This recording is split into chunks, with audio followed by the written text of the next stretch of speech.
네, 여러분 안녕하세요. 반갑습니다.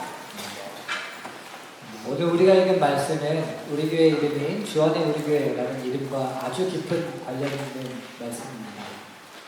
내 목소리가 울리지 않아요? 괜찮아요?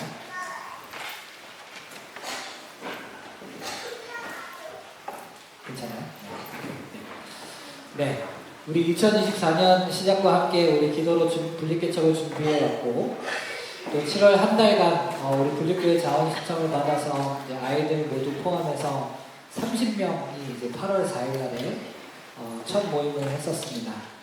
그리고 첫 모임 때 우리 같이 김관정 목사님이랑 같이 목사님의 마음을 함께 나누고 또 같이 기도하고 이렇게 하고 나서 2주 후에 두 번째 모임을 갖기로 하면서 두 번째 모임 전에 각자 한 사람당 교회 이름 2개씩 추천하기로 했습니다. 그리고 그 중에서 제가 딱 5개만 추려서 두 번째 모임 때에 투표 교회 이름을 정하기로 했었습니다. 프랑크푸르트 우리 교회에서부터 분립되어 나오는 것이니까 프랑크푸르트와 우리가 들어가야 한다는 전제가 있었습니다. 총 38개의 교회 이름들이 모였는데 아무래도 프랑크푸르트 그리고 우리가 동시에 들어가야 되니까 사실 대부분 거기서 거기고 그렇게 눈에 띄는 이름이 없었습니다. 주안의 우리 교회라고 하는 이름은 우리 오세진 청년이 추천했는데 먼저 분립 개척된 우리 하나교회 이름까지 고려해서 주안의 우리 하나라고 라임을 맞췄다는 게 이유였습니다. 5개를 고르겠다고 했으니 몇 가지를 제가 골랐습니다. 그 중에 주안의 우리 교회라는 이름은 저의 맨 처음 픽에는 포함되어 있지 않았습니다. 저는 사실 좀 삐딱해서 주안의라고 하면 좀 이렇게 교회 울타리에만 좀 이렇게 갇혀서 지내면서 자기네들끼리 자화자찬하고 그래서 이른바 주 바깥 그러니까 세상에 대해서는 너무 쉽게 폄하하면서 정신승리하는 뭐 그런 좀 폐쇄적인 신앙 양식을 좀 적절히 합리화할 때 우리가 주 안에라는 이런 개념어들을 좀 우리가 소비하는 게 아닌가라는 생각이 좀 있다 보니까 저는 좀 라임 시도는 좋았지만 좀 그렇다라는 생각을 했었습니다. 아무튼 5개를 고르겠다 했는데 4개까지는 골랐는데 마지막을 고르는 게 어려웠습니다. 때마침 고민하고 있는데 때마침 사무실에 우리 한영 목사님이 계시길래 물어봤습니다. 어떤 게 나은 것 같냐고요? 한 목사님은 리스트를 쭉 보더니 대본에 주안의 우리 교회가 제일 낫네요 라고 그 특유의 과장된 착한 목소리로 말씀하시더라고요. 저는 되게 듣고 이 양반 안 되겠네요 생각했지만 일단 알겠다 좀 더 생각해보겠다 라고 했습니다. 그래도 뭐 나름 이제 명사로만 이루어진 이름이라고 좀 다른 느낌도 있고 또 뭐 이거 넣어봐야 뭐 되겠어 라는 생각이 좀 저는 좀 있었어서 그래 뭐 주안의 우리 교회 이름을 5번째 픽으로 이제 골랐었습니다. 이제 5개를 다 골랐으니 이제 리스트를 공지해야 이제 좀 이렇게 우리 30명 모인 그 단톡방에서 좀 생각도 좀 해보고 오셔서 이렇게 투표를 하실 거잖아요. 그래서 가만 생각해 보니까 이 5개 중에 어떤 것이라도 뽑힐 수가 있게 될 텐데 뽑힌 이유가 예를 들어서 와 주안의 우리 하나 라임 죽이네 라는 이유면 좀 그렇지 않겠어요? 저희 교회 이름이 주안의 우리 교회로 지어진 이유는 라임이 죽여줘서요 라고 이야기할 수는 없잖아요. 좀 그렇잖아요. 그래서 저는 이 5개 픽 중에서 어떤 것이 선택되더라도 그 이름이 그냥 막연한 느낌, 뭐 사람들마다 각각 다르게 가질 수 있는 그런 느낌 때문에 선택된 게 아니라 그 이름과 단어를 가졌을 때 우리가 함께 가지게 될 수 있는 교회론과 신앙론 때문에 사람들이 선택할 수 있었으면 좋겠다라는 생각이 들어서 이 5개 이름 모두에 교회론적인 의미를 부여해 보기로 했습니다. 그리고 주안의 우리 교회라는 이름을 품고 묵상했던 본문이 바로 오늘 우리가 함께 읽은 에베소서의 본문이었습니다. 에베소서는 유대인과 이방인 사이에 뚜렷한 경계선이 기본 전제로 깔려진 상황을 향해서 쓰여졌습니다. 에베소 교회뿐만 아니라 많은 이방 도시의 교회들에는 유대인과 이방인들이 많이 섞여 있었고 이것은 종종 교회 내에서 분열의 불씨가 되기도 했습니다.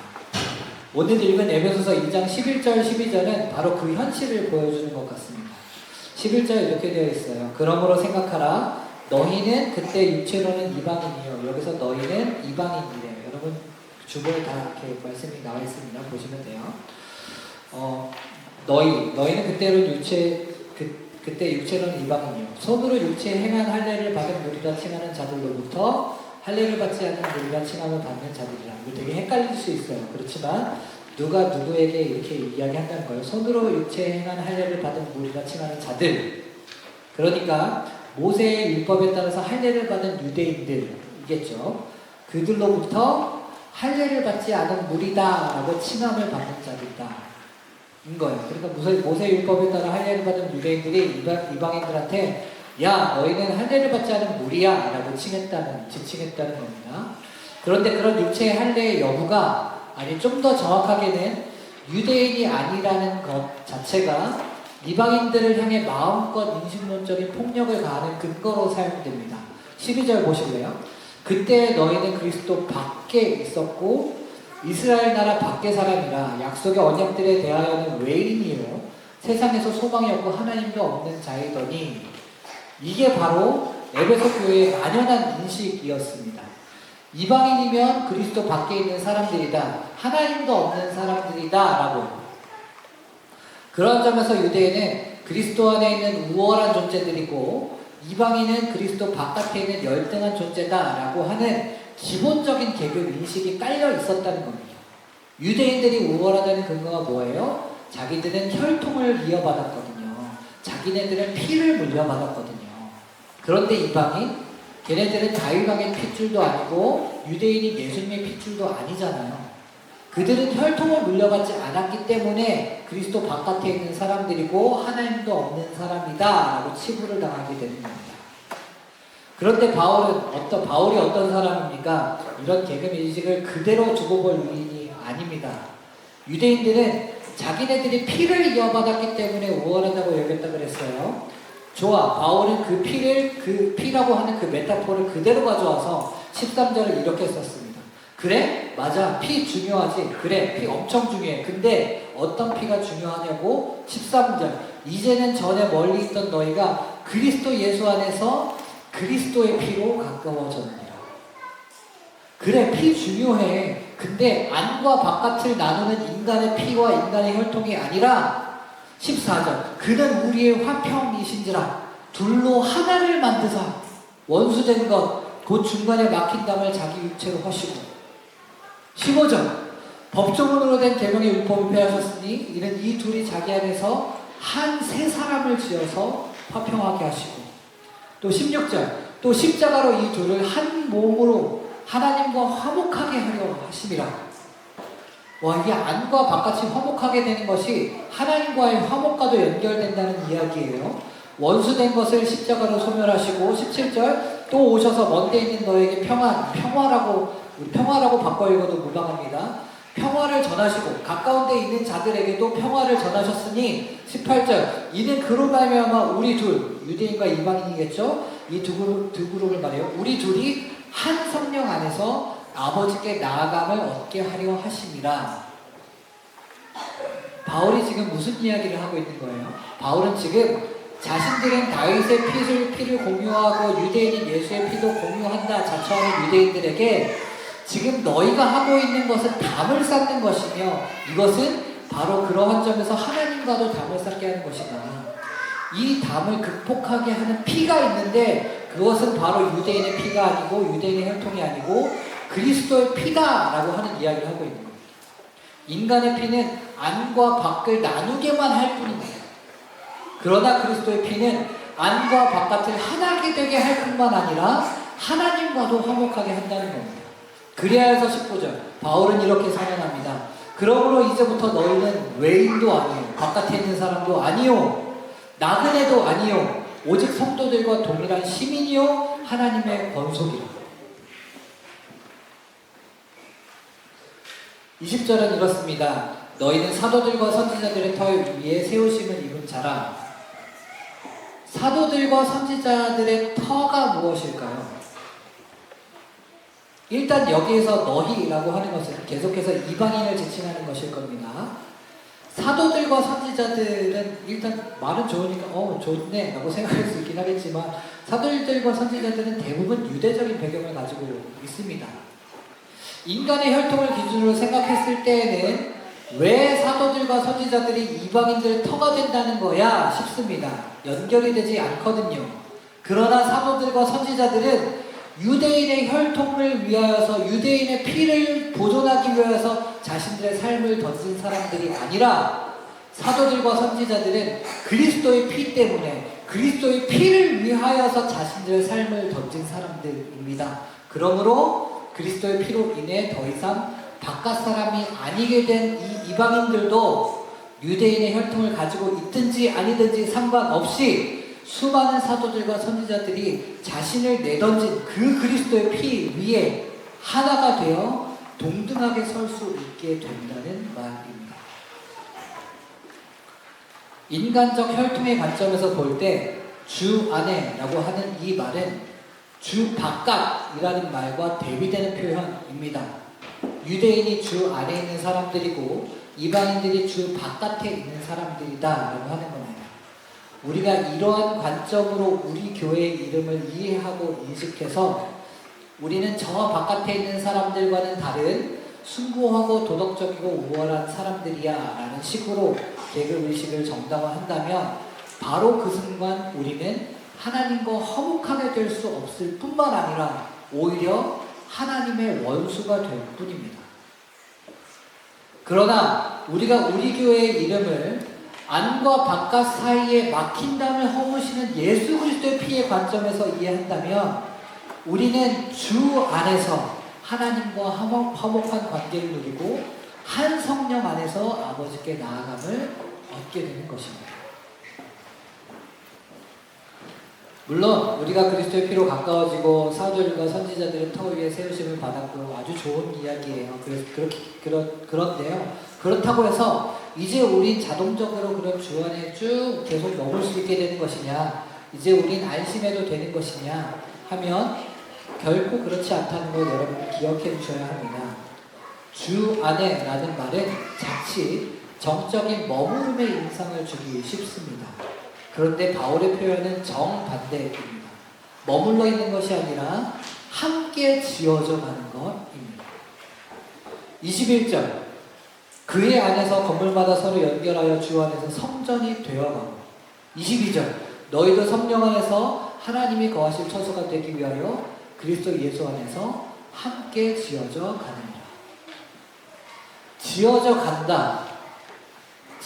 간다 라고 하는 이 말은 미완성이라는 뜻입니다. 완성을 향해 가지만 아직 완성이 되지 않았으며 따라서 완벽하지 않고 온전하지 않다라는 뜻입니다. 주 안에 있으면 다 되는 것 아닌가 하실 수 있지만 그게 아닌가 갸우뚱해지기도 합니다. 이것을 이해하는 아주 중요한 포인트가 오늘이 대림절 첫째 주일이라는 점인 것 같습니다. 하나님의 인간 되심, 즉 성육신의 의미와도 우리가 이것을 이해하는 열쇠를 찾아볼 수 있을 것 같습니다. 온전하신 하나님이 연약한 아기가 되었다라고 하는 이 말은 하나님이 시공간의 한계를 갖게 되셨다는 말이고 소통의 한계를 갖게 되셨다는 말이고 밥 먹는 것과 우는 것과 심지어는 배변하는 것까지 모든 분야에 걸친 한계를 갖게 되셨다는 말입니다. 즉 온전하신 하나님이 미완성을 옷 입으셨다는 것입니다. 미완성이라는 것을 온전함의 반대말이라고 이해한다면 이것은 모순 같아 보입니다. 온전한 거면 미완성이 아닌 거고 미완성이라면 온전한 게 아닌 거겠죠. 그러나 성육신이 우리에게 가르쳐주는 것은 아마도 하나님에게는 미완성이라는 말이 온전함의 반대말이 아닐 수도 있지 않을까 하는 것입니다. 어쩌면 하나님의 온전함이라고 하는 것은 온전하고 완벽한 경지에 자리를 깔고 앉아서 멈춰있는 정적인 것이 아니라 사랑하는 상대를 향해서 끊임없이 움직이는 역동적인 움직임과 변화, 그리하여서 상대방에게 더욱 가까워지기 위한 몸부림, 그리하여서 아기도 되시고 십자가에 달려서 피도 흘리시는 그 움직임이 바로 하나님의 온전함이지 않을까 하는 것입니다. 그렇다면 우리의 미완성은 부끄러워서 숨기고 얼른 해결해버려야 할 부분이 아니라 하나님의 온전함을 닮아갈 수 있는 기회이자 가능성이 되는 것입니다. 교회가 새로 시작되었다는데 이런저런 여러 마음에 들지 않는 것에 자리 깔고 앉아서 어서 빨리 내가 원하는 교회의 모습이 되어라! 라고 이렇게 끌어올려 버려라! 보아라! 라고 재촉하는 방식으로서는 우리는 하나님의 온전함을 배울 수 없습니다. 왜 이것이 빨리 해결되지 않지? 라는 조급한 마음으로는 우리는 하나님의 온전함을 배울 수 없습니다. 미완성을 견뎌낼 수 있는 여유를 가질 수 없다면, 그래서 각각의 미완성이 극복되는 순간 많이 값진 것이다 라고 생각하게 된다면 우리는 하나님의 온전함을 배울 수 없습니다. 우리는 함께 지어져 가는 것입니다. 이미 다 지어진 것도 아니고 하나도 지어진 것이 없는 것도 아닙니다. 우리는 지어져 가는 것입니다. 혼자가 아니라 함께 지어져 가는 것입니다.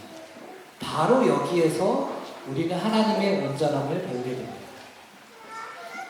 이렇게 우리가 함께 지어져 갈 때 하나님이 우리에게 요구하시는 것은 어쩌면 능력보다는 성품일 것 같습니다. 당연히 아무 말도 하지 말고 착해 빠지기만 해야 한다는 성품을 말하는 것은 아닙니다. 그런 착해 빠짐은 하나님 나라와 무관하다고 저는 믿습니다. 그보다는 어떻게 하면 더욱 성숙한 방식으로 상대방을 만날 수 있을지 끊임없이 자신을 들여다보고 돌아보면서 우리 자신과 공동체가 하나님이 거하실 처소가 되기 위하여서 움직여 나가는 것, 지어져 가는 것. 한 사람만이 그런 것이 아니라 우리 모두가 그렇게 서로가 서로를 향해 그리스도의 피를 공동의 터로 삼고 모퉁이 돌 삼아서 서로에게 가까워지게 되는 것. 이것이 바로 완벽함에 천착하지 않은 채 하나님의 온전함을 배우고 담는 데 아주 중요하고 필요한 전제임을 우리 함께 기억하시면 좋겠습니다. 사랑하는 성도 여러분, 우리는 지어져 갑니다. 함께 지어져 갑니다. 우리를 지어가시는 분은 하나님이십니다. 결과적으로 우리가 어떤 모습의 교회가 될지, 하나님이 우리를 어떻게 인도하실지 우리는 알 수 없습니다. 그저 주어진 오늘을 바른 마음으로 살아내고 하나님을 신뢰하며 또 한 걸음을 옮길 뿐입니다. 우리 주안의 우리 교회가 무언가를 잘하는 교회가 되는 것도 중요하겠습니다. 잘해야 하는 부분이 분명히 있겠지요. 객관적인 성취 자체를 아무런 무의미한 것으로 치부하는 것도 일종의 회피다 싶습니다. 그러나 그보다 우리가 서로 연결되어서 성전이 되어가는 교회가 되었으면 좋겠습니다. 미완성이고 부족한 부분이 많겠지만, 그러나 어제보다 오늘 서로 더 연결되고 오늘보다 더 나은 내일을 소망하면서 조금씩 더 성전에 가까워져가는 그런 교회가 되기를 소망합니다. 그렇게 한 걸음 한 걸음 걷다 보면 거룩한 전에 도착하게 되는 것만이 중요한 것이 아니라 우리가 내딛는 한 걸음 한 걸음 그 자체가 거룩한 움직임이요 거룩한 교회임을 체득하게 될 것입니다. 그렇게 이끄실 온전하신 하나님을 신뢰하는 우리 모두가 되기를 축복합니다.